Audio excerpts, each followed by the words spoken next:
Iglesia Pan de Vida para tu Corazón, Barrio Castilla en Bogotá, Colombia. Calle Octava bis A, número 7735, segundo piso. Sitio web www.pandevidaparatucorazon.com.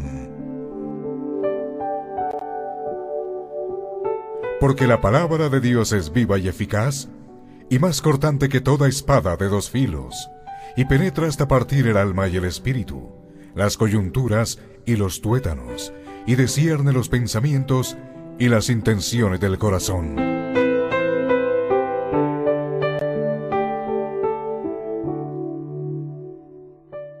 Romanos capítulo 7, versículos 1 al 6. Esa es la porción de las Sagradas Escrituras que vamos a estar compartiendo. Romanos capítulo 7, versículos 1 al 6. El título del mensaje es el siguiente: El cristiano y la ley. Es el título, El cristiano y la ley. Así que vamos a leer la palabra de Dios. Romanos 7, 1 al 6. Dice así: ¿acaso ignoráis, hermanos, pues hablo con los que conocen la ley, que la ley se enseñorea del hombre entre tanto que éste vive? Porque la mujer casada está sujeta por la ley al marido, mientras éste vive. Pero si el marido muere, ella queda libre de la ley del marido. Así que, si en vida del marido se uniere a otro varón, será llamada adúltera. Pero si su marido muriere, es libre de esa ley, de tal manera que si se uniere a otro marido, no será adúltera. Así también vosotros, hermanos míos, habéis muerto a la ley mediante el cuerpo de Cristo, para que seáis de otro, del que resucitó de los muertos, a fin de que llevemos fruto para Dios. Porque mientras estábamos en la carne, las pasiones pecaminosas que eran por la ley obraban en nuestros miembros, llevando fruto para muerte. Pero ahora estamos libres de la ley por haber muerto para aquella en que estábamos sujetos, de modo que sirvamos bajo el régimen del nuevo del Espíritu y no bajo el régimen viejo de la letra. Vamos a orar por este mensaje, por la palabra de Dios. Bendito Dios, Padre Santo, te damos gracias, Señor, por permitirnos este tiempo, Señor, de escuchar tu palabra. Señor, que sea tu Santo Espíritu, Señor, iluminando nuestras vidas, nuestros corazones, Señor, para poder entender la relación que tiene el creyente con la ley y el cristiano. Sé tú, Señor, enseñándonos, sé tú guiándonos y mostrándonos, Señor, para poder aplicar tu hermosa palabra. Te lo pedimos en el nombre de Cristo Jesús. Amén. ¿Podemos sentarnos?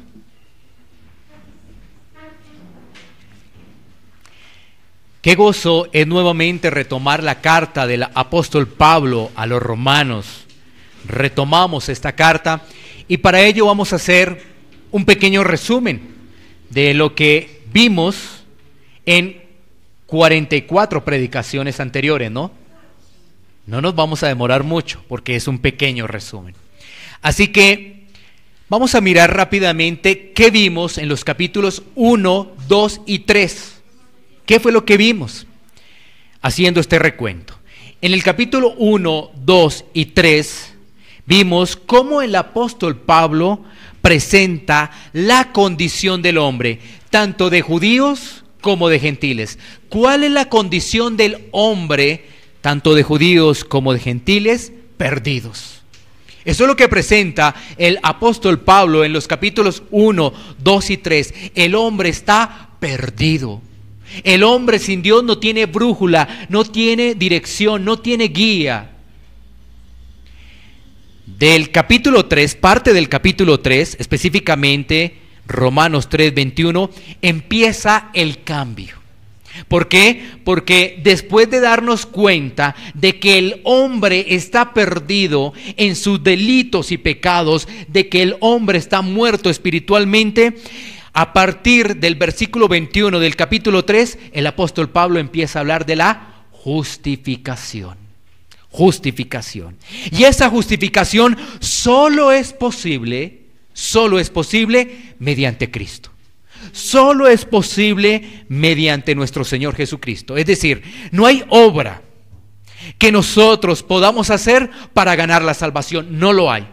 No hay ninguna obra que nos pueda salvar. Solamente la obra majestuosa de nuestro Señor Jesucristo. No hay nada más. ¿No es cierto? Bueno. Y entonces, después de ese capítulo 5, o sea, capítulo 3, versículo 21 en adelante, capítulo 4 y capítulo 5, es hablando de la justificación. Capítulo 6, capítulo 7 y capítulo 8 nos va a hablar de la santificación. ¿Cómo es ese proceso de santificación ascendente?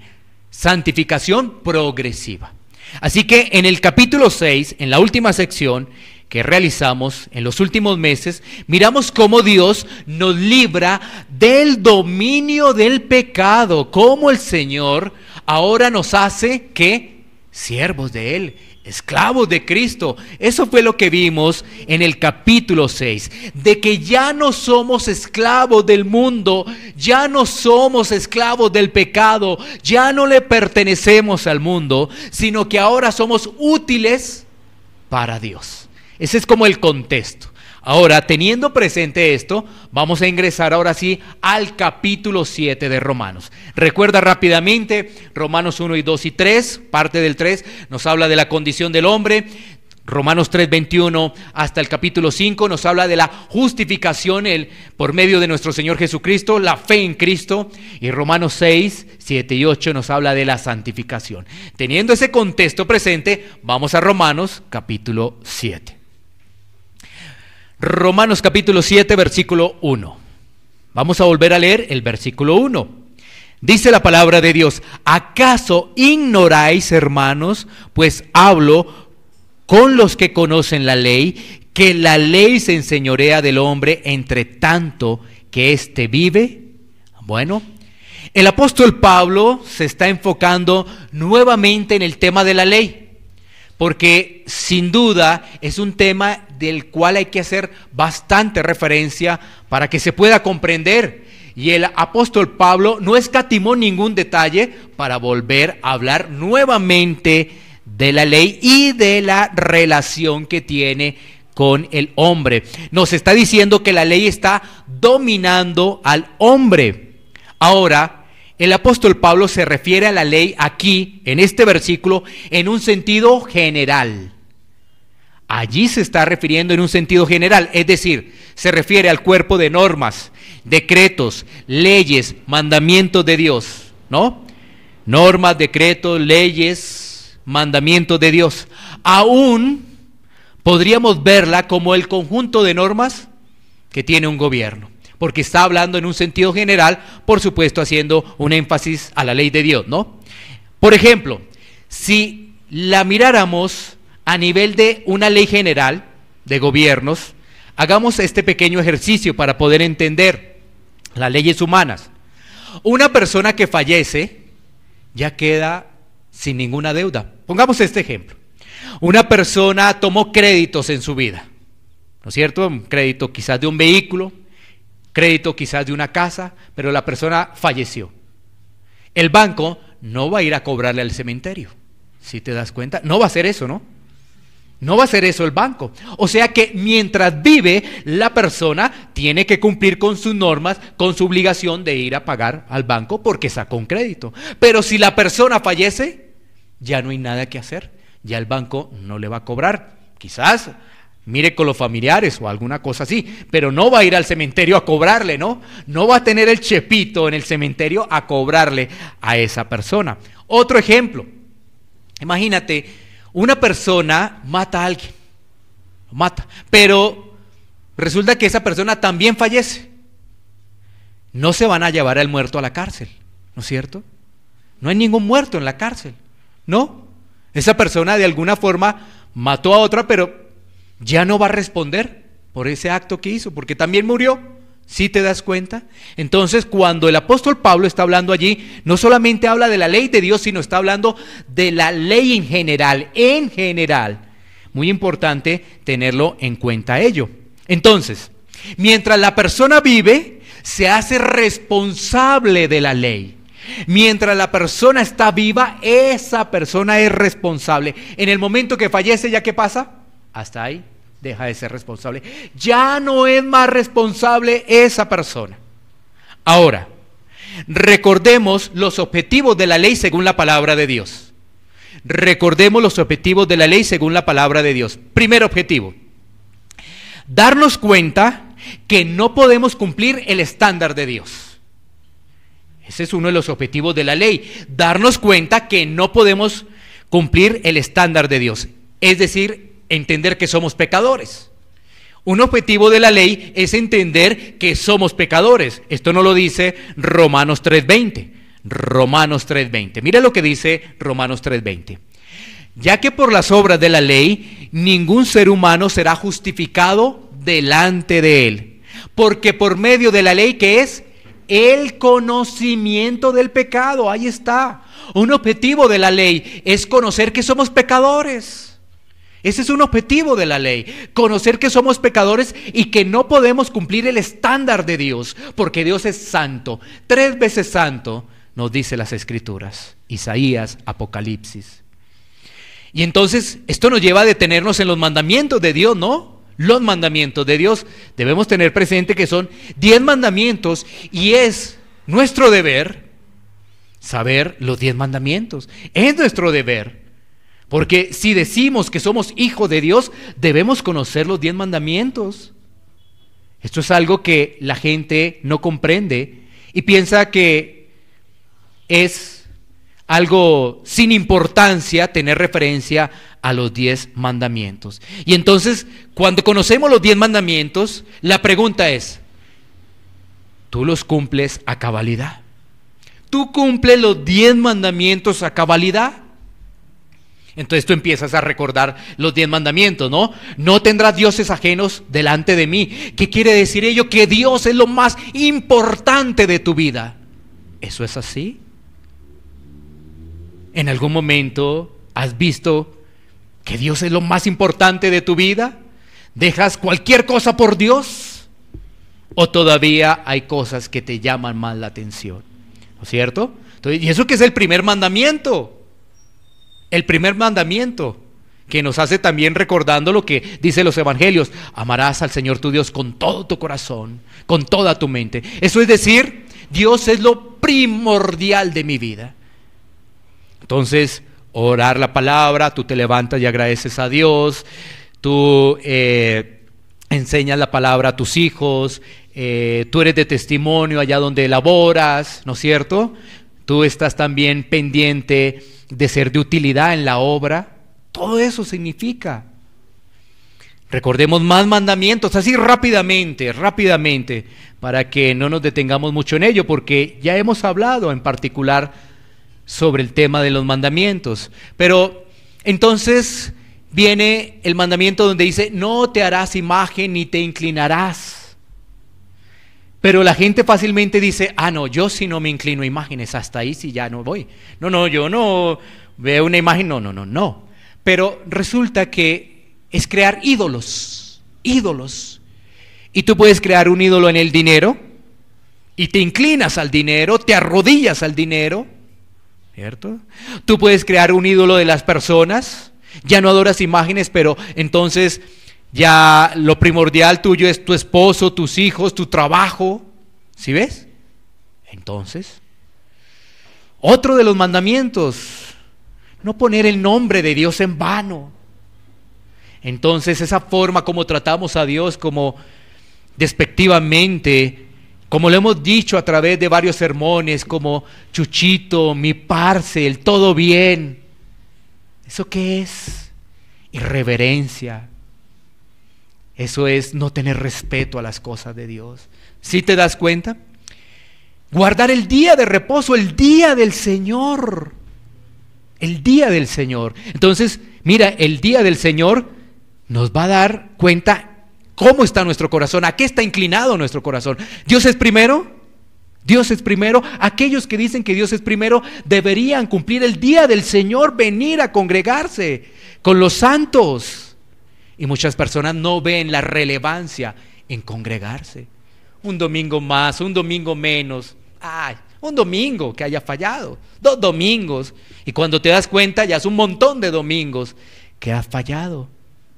¿Sí? Y después vienen los mandamientos que nos permiten relacionarnos con los demás. Honrar a papá y a mamá, no matar, no adulterar, ¿sí? Y sigue la lista. No robar, no mentir, no codiciar. Entonces, cuando tú analizas ello, ¿qué observas? El pecado. Pero la gente es muy superficial. Hace algunos días, compartiendo por una ruta cercana en el terminal, me encontré con una persona y pude hablarle de los 10 mandamientos. En primera instancia, se los describí de una. ¿Y él qué dijo? Unos 5 o 6 cumplo. Ah, bueno, entonces, ¿qué hice? Vamos a trabajarlos uno por uno. Y cuando el primero le dije, tú tienes a Dios en el primer lugar, Dios realmente es el primero en tu vida, dijo, ay no. Y ese era el primero que había dicho que ese sí. Ese era el primero que había dicho que sí. Y voy al segundo. Y entonces esa persona empieza a decir, no. Voy al tercero, tampoco. Voy al cuarto. ¿Cuántas veces ha faltado a la iglesia un domingo? Decía, ¿con un solo domingo es pecado? Sí, con un solo domingo es pecado. No. Quinto, sexto, séptimo. Y a la final, ¿cuál es tu balance? Ninguno lo cumplo. Ninguno. Pero veía el rostro, mira mi rostro, porque el rostro lo hacía él. Esa persona estaba realmente sintiendo que de boca confesaba a Dios, pero no vivía para Dios. Se estaba sintiendo mal. Y yo decía, mi objetivo no es hacerte sentir mal, pero que la palabra de Dios obre.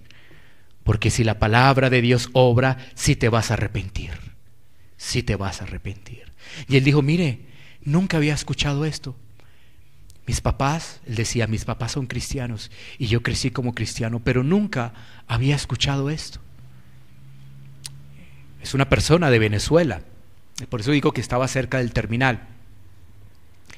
Pero lo que me llamó la atención es que la persona estaba en el parque leyendo la Biblia. Y el solo hecho que esté leyendo la Biblia me motivó, me llamó a sentarme con él. Y la primera pregunta es, ¿entiendes lo que lees? ¿Entiendes, comprendes lo que lees? Y de ahí me llevó para ir a los 10 mandamientos. Y él entendió lo que dice Romanos, capítulo 3, versículo 10. No hay ni uno justo. No hay ni uno justo. Ni uno. Entonces, ¿cuál es el objetivo de la ley? El objetivo de la ley, entonces, es darnos cuenta que somos pecadores, que no podemos ser ligeros al hablar, sin hacer un autoexamen. Cuando nos detenemos a pensar en los mandamientos, entonces ahí realmente examinamos nuestra vida. Segundo objetivo de la ley. El primero es darnos cuenta del pecado. El segundo objetivo de la ley es llevarnos a Cristo. ¡Wow! Llevarnos al Rey de Reyes. Ese es el segundo objetivo de la ley, llevarnos a Cristo. Romanos 3, 23, 24. Romanos 3, 23, 24 dice: por cuanto todos pecaron y están destituidos de la gloria de Dios. Diagnóstico del apóstol Pablo. Todos hemos pecado y estamos destituidos de la gloria de Dios. Pero viene el 24, la esperanza. Ese es el evangelio.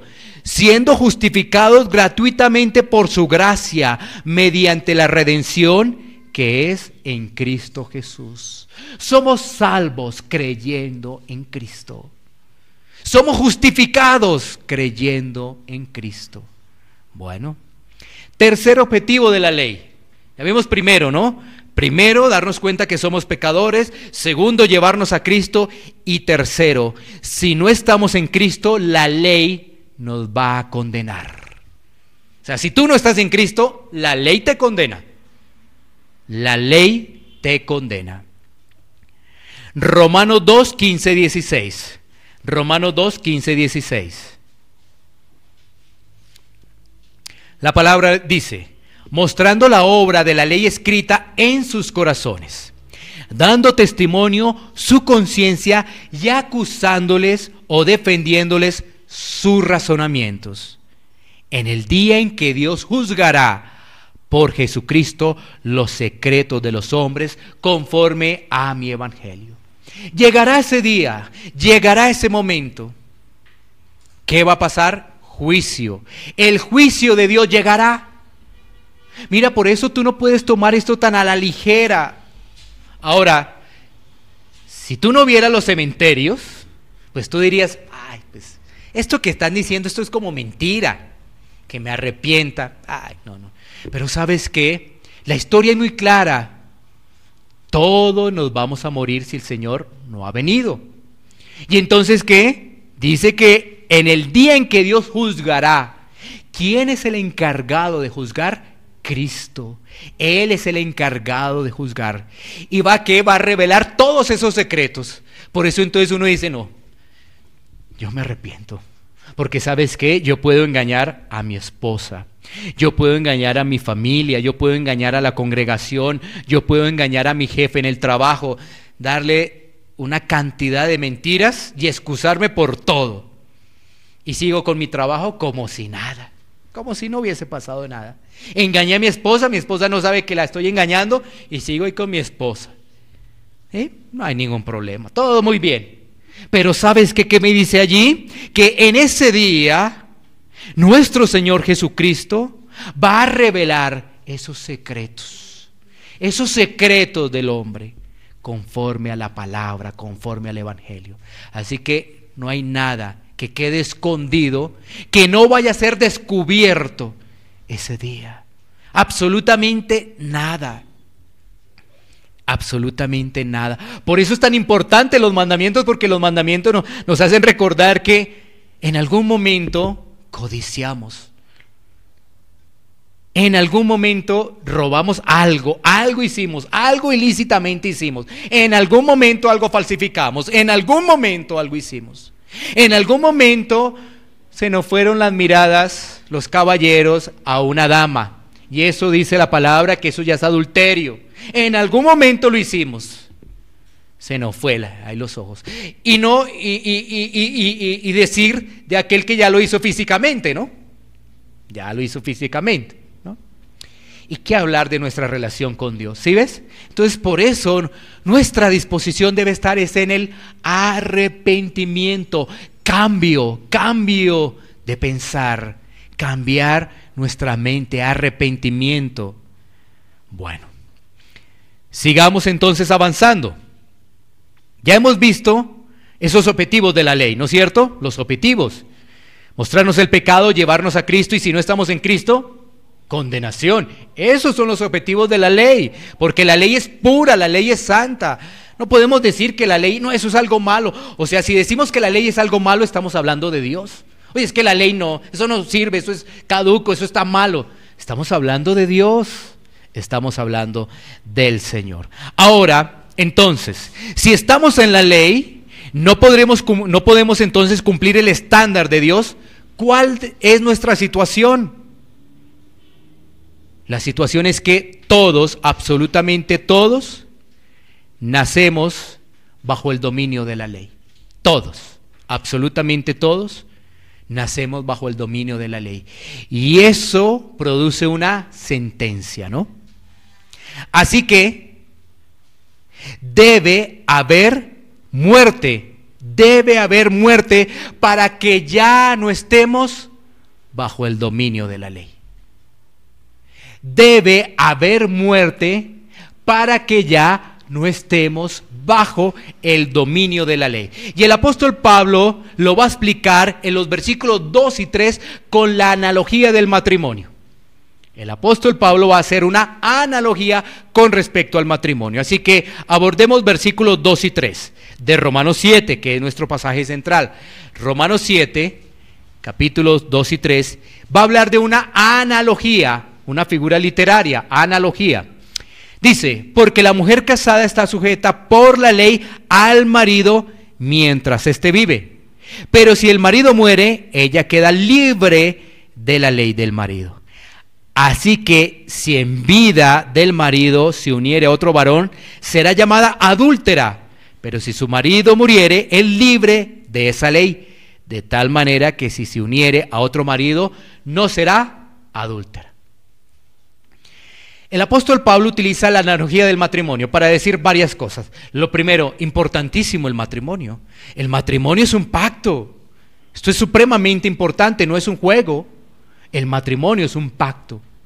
Y por eso el apóstol Pablo toma como ejemplo el matrimonio. Y dice lo siguiente: si están unidos hombre y mujer en matrimonio, la mujer que está tomando el ejemplo no puede ir a estar con otro. No puede irse a vivir con otro. No lo puede hacer. Porque si lo hace será llamada adúltera. Eso es lo que dice el apóstol Pablo. Pero si su marido muere, entonces ¿qué ocurre? Queda libre. Queda libre la persona, queda libre, esa esposa queda libre para volverse a casar.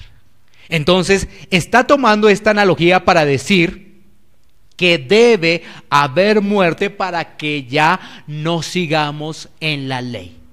Debe haber muerte. Si no hay muerte, vamos a seguir con la ley. Vamos a seguir con la ley. Eso es lo que el apóstol Pablo está indicando. ¿Sí? No queremos hacer aquí una gran exposición porque ese no es el tema del matrimonio, ¿no?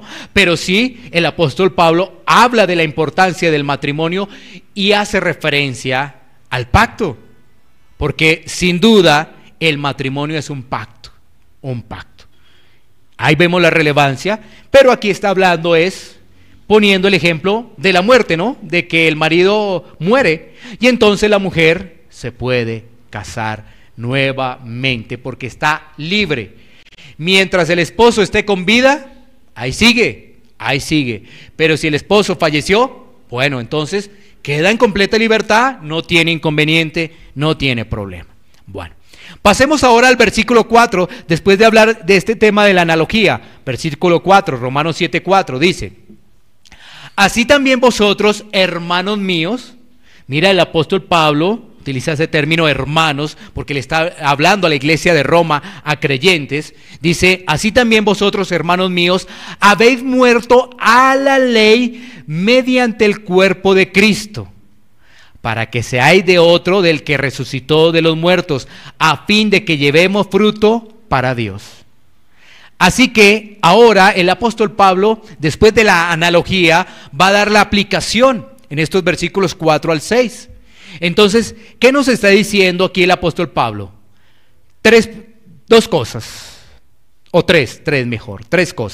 La primera, que habéis muerto a la ley. ¿Qué significa que habéis muerto a la ley? Esto significa que una persona ha puesto su confianza en Cristo. Y como ha puesto su confianza en Cristo, ha muerto a la ley. Eso es lo que está diciendo el apóstol Pablo. Habéis muerto a la ley. Pero recuerda que está hablando a hermanos, está hablando a creyentes. O sea que aquel que cree en Jesucristo ha muerto a la ley. Ha muerto a la ley. Segundo, para que seáis de otro. Si ves, ya no le perteneces al mundo, ya no le perteneces a la ley, ya no eres esclavo del mundo, ahora eres siervo de Cristo, eres esclavo de Cristo, ya no eres del mundo, ahora eres una nueva persona, eres una nueva criatura. Entonces vas a entender lo que produce el nuevo nacimiento, si realmente eres hermano o no eres hermano. Porque mira, lo primero, habéis muerto a la ley. Es decir, la ley ya no tiene dominio sobre esa persona. ¿Por qué? Porque esa persona ha puesto su mirada, ha puesto su fe. ¿En quién? En el único que lo puede salvar. En Cristo. La ha puesto. Entonces, esa persona se empieza a examinar. Entonces dice: ahora yo soy de Cristo, pero ¿concuerdo con que soy de Cristo? ¿Concuerdo con Él? ¿Concuerdo con sus normas, con sus estatutos, enseñanzas? Porque antes yo concordaba era con el mundo. Todo lo del mundo me gustaba.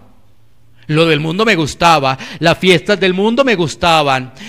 Las invitaciones a tomar me gustaban. Mujeres diferentes a mi esposa me gustaban. ¿Ves? Todo lo del mundo me gustaba. Ahora no. Recuerda lo que nos dice 2 Corintios 5, 17 y 18. 2 Corintios 5, 17 y 18. De modo que si alguno está en Cristo, nueva criatura es. Las cosas viejas pasaron. He aquí, todas son hechas nuevas. Y todo esto proviene de Dios, quien nos reconcilió consigo mismo por Cristo y nos dio el ministerio de la reconciliación. ¿Quién obra para que nosotros podamos nacer de nuevo? Es el Señor, para que no haya jactancia, para que no haya soberbia, para que no haya orgullo y tú digas, yo participé en mi salvación. No, la obra es de Dios. Por eso un creyente tiene como principio la humildad. Tiene como principio, porque analiza, porque estudia y comprende que la obra es de Dios. Un creyente se vuelve sumiso a la obra de Dios. ¿Sí? A veces muchas personas lamentablemente han servido en otras iglesias y se dieron cuenta que le estaban sirviendo era al hombre.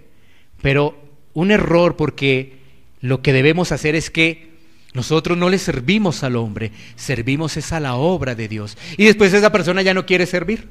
Ya no quiere servir. Estoy cansado, eso allá me exprimieron. Ya no quiero servir. No. Un hijo de Dios está dispuesto porque sabe que sirve es a la obra de Dios. Bueno, precisamente ese es el tercer punto de este versículo, ¿no? Que lleva fruto para Dios, como lo dice el pasaje, ¿no? En la última parte. A fin de que llevemos fruto para Dios. ¿Cuál es la identidad del creyente? ¿Cómo sabe el creyente que no solamente su creencia es de palabra? ¿Sí? ¿Cómo lo sabe? Porque es fácil decir, yo creo en Cristo, yo vivo para Cristo. Recuerda el ejemplo que te puse hace unos minutos. Me encuentro con una persona y le digo, ¿Dios es lo más importante de tu vida? Me dijo, sí. Pero cuando le empecé a explicar lo que significa que es lo más importante, ella dijo, ay, ¿sí ves? Entonces, un creyente se identifica con llevar fruto. Y fruto es para darle la gloria a Dios. ¿Sí ves cómo cambian las obras? Porque antes, ¿sabes qué? Antes nuestras obras estaban todas completamente contaminadas.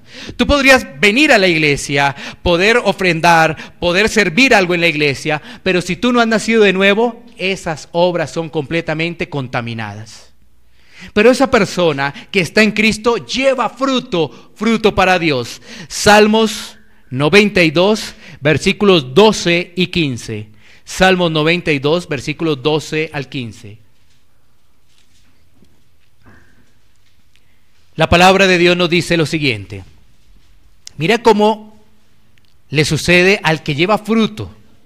El salmista lo califica como justo. Salmos 92, 12, 15.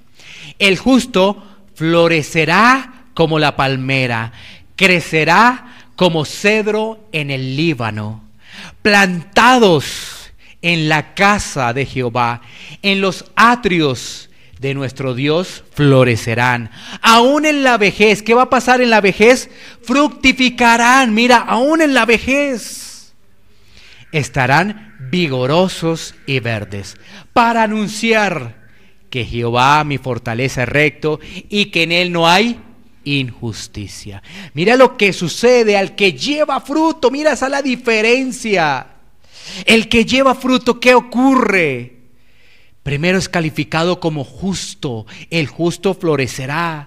¿Por qué? Porque todo lo que hace es para la gloria de Dios. Mira todo esto. Esto me hace recordar las palabras del apóstol Pablo, ¿no? Porque a veces uno llega y dice, uno está bien en su vida y dice, todo para la gloria de Dios. Pero viene una prueba y ahí dice, ay no, esto sí no.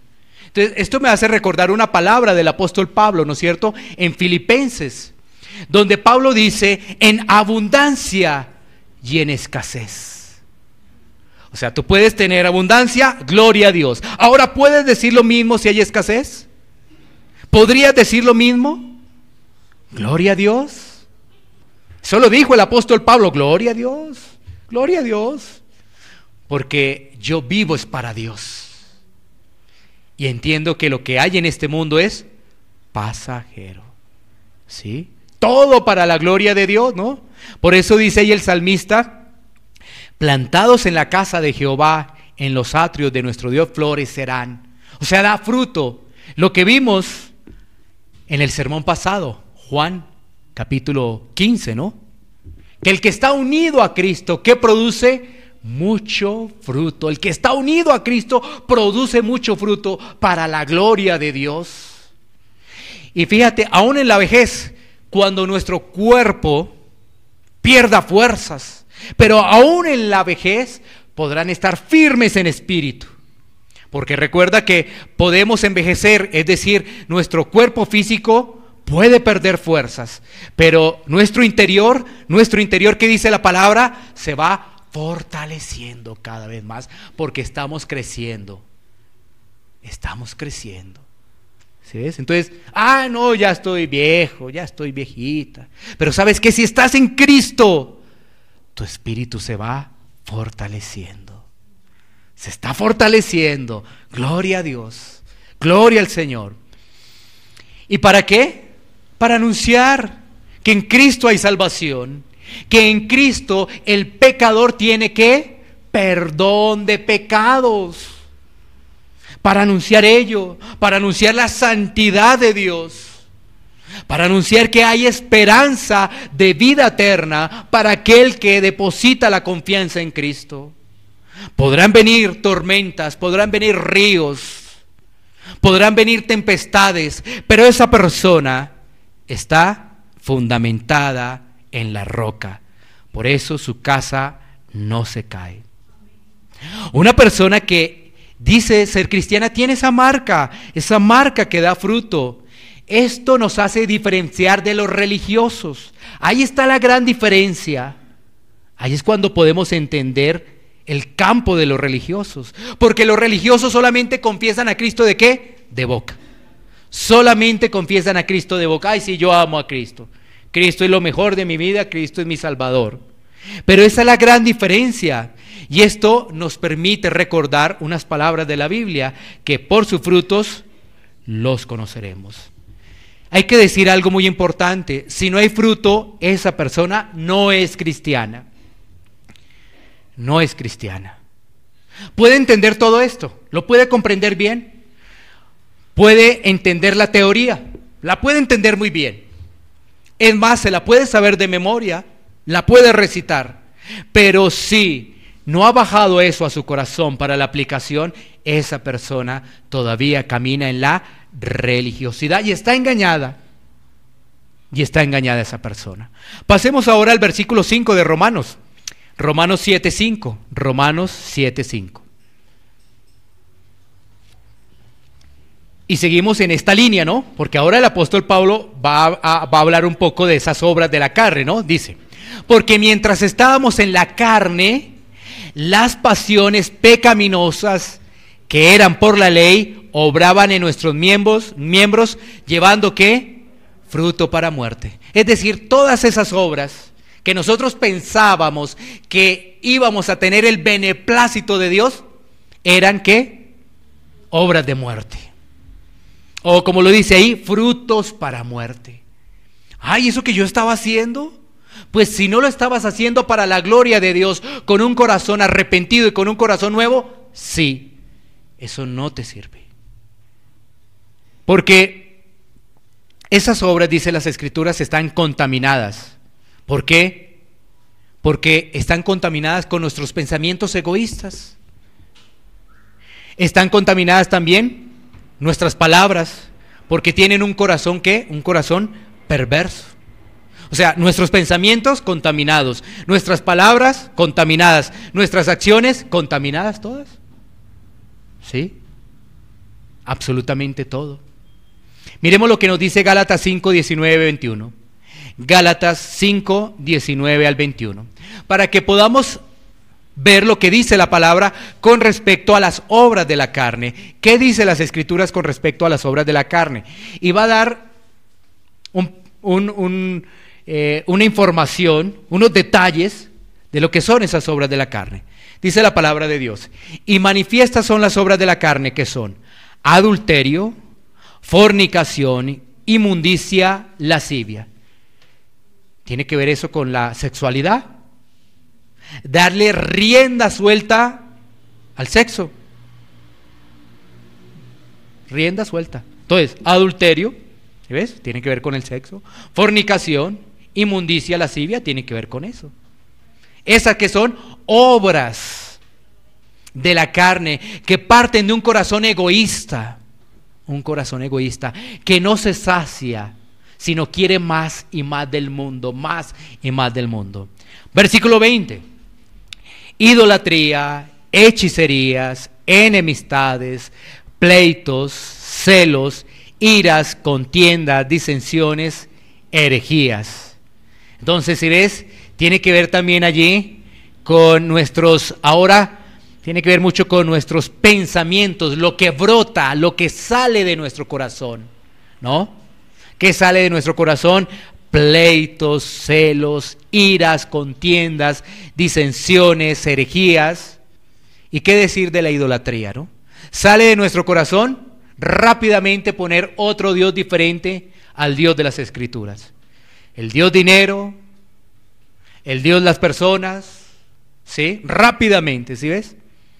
Versículo 21: envidias, homicidios, borracheras, orgías y cosas semejantes a estas, acerca de las cuales os amonesto, como ya os lo he dicho antes, que los que practican, es decir, los que viven en esas cosas, los que practican, los que se deleitan en esas cosas, ¿sabes qué? Dice ahí: no heredarán el reino de Dios.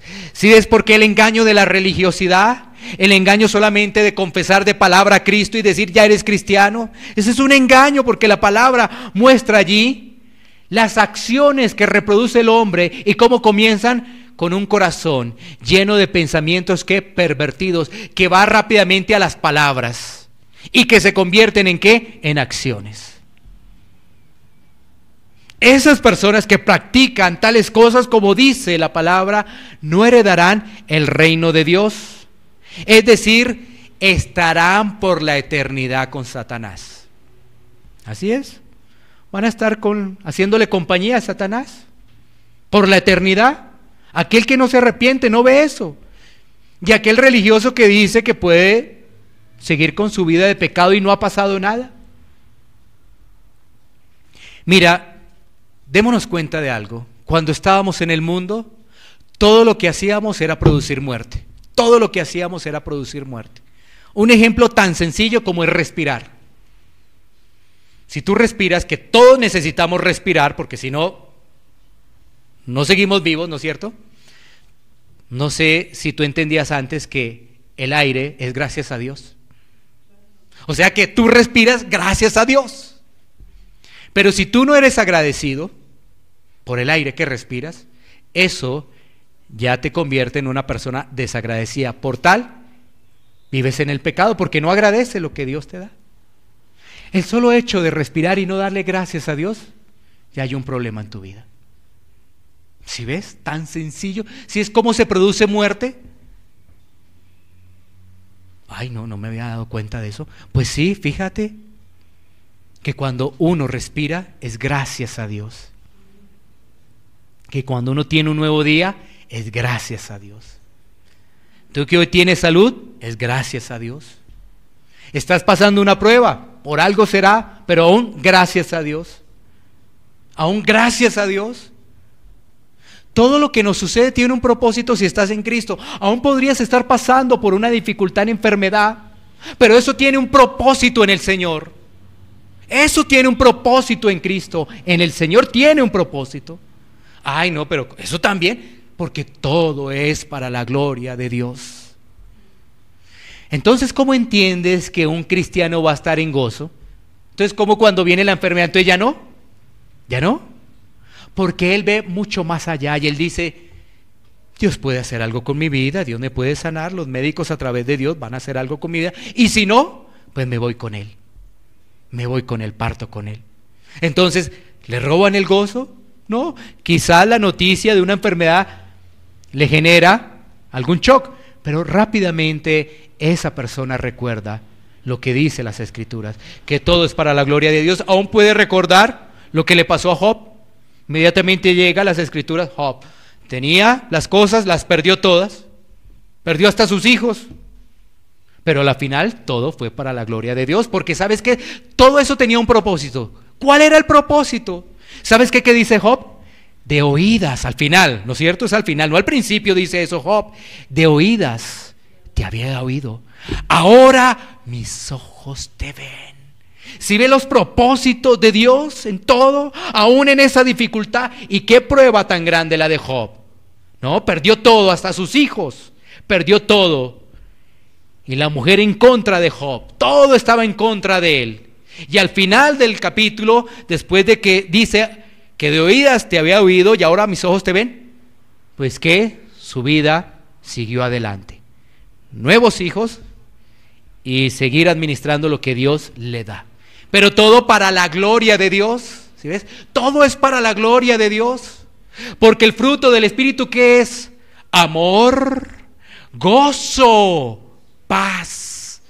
Entonces, ¿eso no es verdad? Claro que es verdad porque la Biblia lo dice. ¿Es verdad? Bueno, vamos al último versículo, versículo 6, Romanos 7:6. Es nuestro último versículo. Entonces Pablo en el 5 ha hablado de ese tema de la carne, de lo que se estaba antes, ¿no? Ahora en el versículo 6 mira lo que dice. Pero ahora estamos libres. ¿De qué? De la ley, por haber muerto para aquella en que estábamos sujetos, de modo que sirvamos bajo el régimen nuevo del Espíritu y no bajo el régimen viejo de la letra. ¿Qué nos dice la palabra? Que estamos libres de la ley. Es decir, si yo estoy en Cristo, la ley no me va a condenar.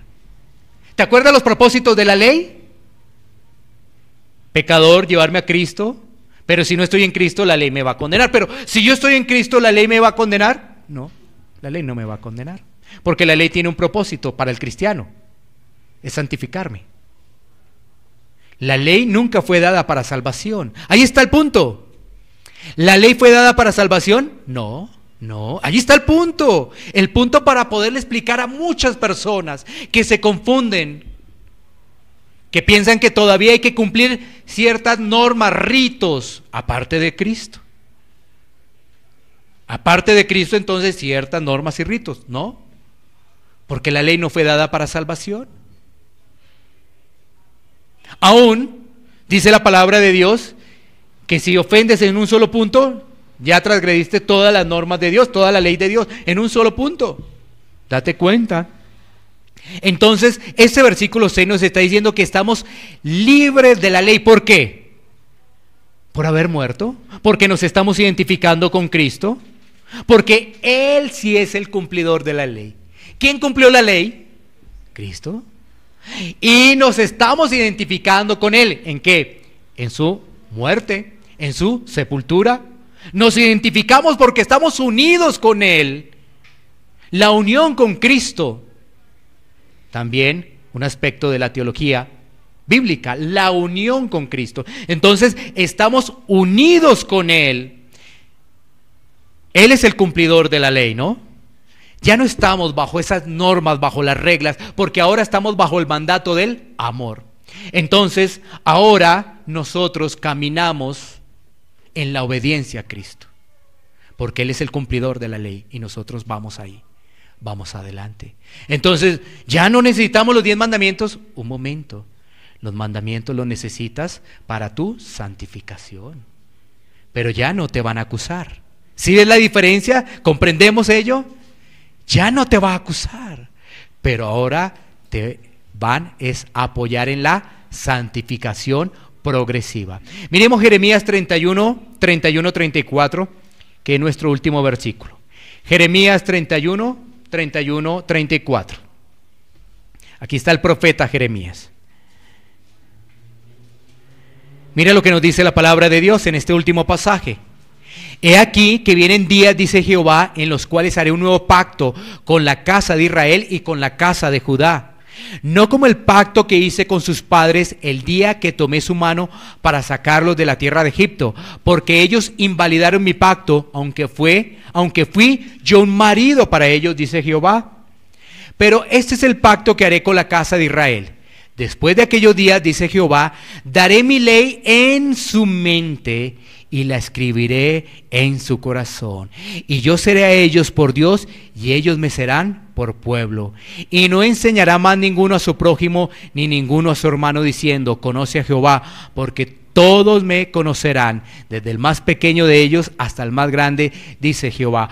Porque perdonaré la maldad de ellos y no me acordaré más de su pecado. Allí estaba el profeta Jeremías dando a entender lo que iba a suceder con la consumación de la muerte de Cristo. Todo lo que ocurre. Un nuevo pacto. Un pacto. ¿Con quién? ¿Dónde está Cristo? ¿Dónde está Cristo? Y los que estamos en Cristo, pues ahora somos nuevos. Somos nuevas criaturas. Y tenemos ahora el Espíritu Santo, el sello, la garantía de que somos hijos de Dios. Y tenemos garantía de que Él nos ha perdonado nuestros pecados. Si ves la esperanza de estar en Cristo, uno debería reflexionar. ¿En qué deberíamos reflexionar? En lo siguiente: ¿a qué nos lleva la ley? La ley nos lleva a Cristo. ¿Cómo cumplimos la ley? En Cristo. ¿Cómo honramos la ley? En Cristo. ¿Sí? Deberíamos reflexionar en ello, ¿sí? En lo que es realmente la palabra. ¿A qué nos lleva la ley? A Cristo. ¿Cómo yo puedo cumplir la ley? En Cristo. ¿Cómo yo puedo honrar la ley? En Cristo. La ley no salva, solo Cristo. La gente piensa que la obediencia a la ley los va a salvar. Recuerda, la ley no nos va a salvar, solamente Cristo. Cristo murió. Al morir, nosotros también morimos a esa vieja vida, a ese viejo hombre. Y ahora somos nuevos porque Él resucitó. ¿Sí? Ahora somos libres de la ley. Ahora le pertenecemos a Cristo. Ahora, si una noticia de estas no trae esperanza al pecador, entonces ¿qué? Si esto no trae esperanza y reflexiona tu vida, entonces ¿qué? ¿Seguir en lo mismo? ¿Seguir degustando del mundo? ¿Seguir degustando de tantas cosas que ofrece el mundo pero que son pasajeras y no tienen nada en sí? ¿O realmente vamos a analizar en esto? En que si estamos en Cristo, hemos muerto a la ley. Eso nos genera esperanza. Teniendo presente que si nosotros seguimos en la ley, no tenemos esperanza. La condenación estará si nosotros seguimos en la ley. ¿Por qué? Porque hemos nacido bajo la ley. Nacimos bajo la ley. Todos nacimos bajo la ley, todos nacimos con pecado, todos somos pecadores, el único santo es Cristo. ¿O crees que no necesitas a Cristo? Cristo perdona nuestros pecados, somos justificados, estamos unidos a Él y producimos fruto para Él, porque estamos en Él. Mira esto, o sea, cuando uno le hablan de esto, estoy en Cristo, entonces Cristo, ¿qué? Perdona nuestros pecados, Él nos ha justificado. ¿Qué quiere decir justificación? Que ahora somos declarados justos. ¿Justos? ¿Yo? ¿Tú dices yo? Pues estás en Cristo, sí. Increíble. Ahora estamos unidos a Él y producimos fruto para Él. Gloria a Dios, gloria al Rey de Reyes. ¿Qué debemos reflexionar finalmente? Si estamos caminando como hijos de Dios, entendiendo todas estas maravillas que nos entrega la palabra de Dios. Y si no, acudir en arrepentimiento y fe a nuestro Señor Jesucristo. Tenemos que hacerlo, acudir en arrepentimiento y fe, porque ¿sabes qué? Es fácil estar engañado. ¿Por qué es fácil estar engañado? Porque la Biblia nos dice que el corazón del hombre es engañoso. Es muy fácil estar engañado. Es muy fácil decir que yo soy cristiano. Es muy fácil estar engañado cuando nosotros no entendemos a profundidad lo que dice la palabra de Dios. Porque sin duda eso hace cambiar a una persona. Si tú sales de acá con una plena convicción de que Cristo está en tu vida, Cristo ha perdonado tus pecados, todos tus pecados. Si tú sales una convicción de que Cristo está en tu vida, tú entiendes que ahora estás unido a Cristo. Y vas a llegar a la casa a decir, gloria a Dios, a orar y a decir, este es mi tesoro. Wow, esto es mi tesoro. Sí, porque vas a empezar a actuar. Porque no puedes decir, yo estoy unido a Cristo, yo estoy unido a Cristo, y al otro día es unido al mundo. Otra vez con el mundo. Otra vez en iras, otra vez en peleas, en disensiones, en pleitos, en mañas, otra vez. Ah, no, estás engañado, estás engañado. Pero si esa persona dice, estoy unido a Cristo, realmente de su corazón brota el deseo de aprender, de leer la palabra, de escudriñarla, de orar. Brota ese deseo. Y de ser útil a los demás. Tenemos que reflexionar en ello. Vamos a tomar un tiempo para poder orar. Iglesia Pan de Vida para tu Corazón, Barrio Castilla, en Bogotá, Colombia. Calle Octava bis A, número 7735, segundo piso. Sitio web www.pandevidaparatucorazon.com. Porque la palabra de Dios es viva y eficaz, y más cortante que toda espada de dos filos, y penetra hasta partir el alma y el espíritu, las coyunturas y los tuétanos, y discierne los pensamientos y las intenciones del corazón.